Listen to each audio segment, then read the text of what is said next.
En este video, que me parece que va a ser bastante corto, les voy a hablar de qué es y para qué necesitamos los gráficos con escala logarítmica. Antes de empezar, les pido que se queden al final, ya que les voy a dar un ejemplo que nos va a servir en otro video que estoy grabando acerca de la lectura de sensores de gas. Bueno, pero por ahora, bienvenidos a este video. Ustedes saben que a los que estamos en tecnología y manejamos variables que pueden ser graficadas, nos gustan las gráficas.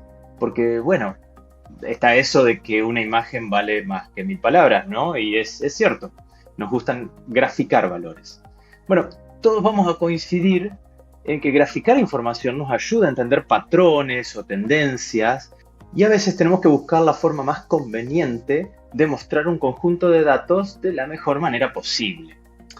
Una de las maneras posibles es hacer una gráfica cuyos ejes, en lugar de tener unidades expresadas en una escala lineal, tengan una escala logarítmica. ¿A qué me refiero con eso?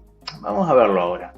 En un eje lineal, por ejemplo, la separación entre el 1 y el 2 es la misma que voy a tener entre el 2 y el 3, y también es la misma que voy a tener entre el 15 y el 16, y si siguieras va a ser la misma separación entre dos números consecutivos, siempre. Las marcas, digamos, van a ser equiespaciadas, como teniendo el mismo espacio entre ellas, como en esta regla, por ejemplo. Ahora, cuando decimos que la escala es logarítmica, nos referimos a un tipo, porque hay varios, de escala no lineal, que se ve más o menos si la graficamos de esta manera. ¿Ven? En este gráfico estoy mostrando un eje con escala logarítmica que va desde 0.1 a 100. ¿Sí? Observe que la separación entre el 1 y el 2, y por otro lado la que va entre el 2 y el 3, claramente no es la misma. Entonces, ¿qué relación guardan entre ellos esas separaciones? Bueno, como la escala es logarítmica, yo creo que el logaritmo debe estar metido por ahí, ¿no? Y sí, eso es así.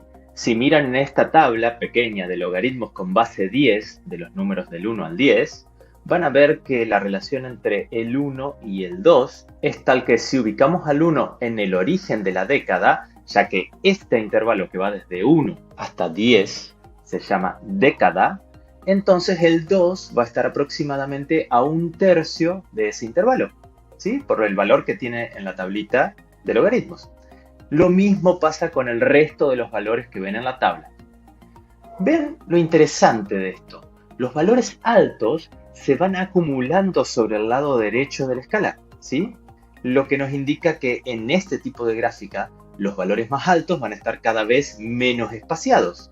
Lo que estoy diciendo es que cuando nos movemos por la escala a la derecha, un espacio que es el intervalo que ocupa una década, o sea, nos movemos a la siguiente década, la misma distancia lineal representa un cambio mucho más grande. Porque fíjense que esta década representa el cambio de 1 a 10 y la siguiente década representa el cambio de 10 a 100. En el mismo espacio lineal acomoda un conjunto mucho más grande de valores. ¿Cuánto más grande es eso? Bueno, fíjense que cada salto hacia la derecha en la escala representa multiplicar por 10. Y cada salto hacia la izquierda o hacia atrás representa dividir entre 10 cuando nos movemos entre décadas. De esto último se desprenden dos conclusiones súper interesantes. Primero, este tipo de eje, que usa este tipo de escala, no tiene cero.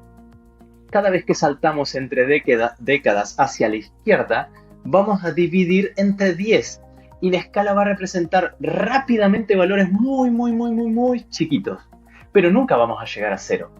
La segunda de las conclusiones, que también está interesante, es que los valores que podemos representar van a estar muy comprimidos del lado derecho, o sea, para grandes valores de este eje, van a estar muy comprimidos los valores, los datos que yo estoy representando, y van a estar muy expandidos en el lado izquierdo, o con mucho detalle, mucha información vamos a poder dar, o muy detallada, ¿sí? Del lado izquierdo.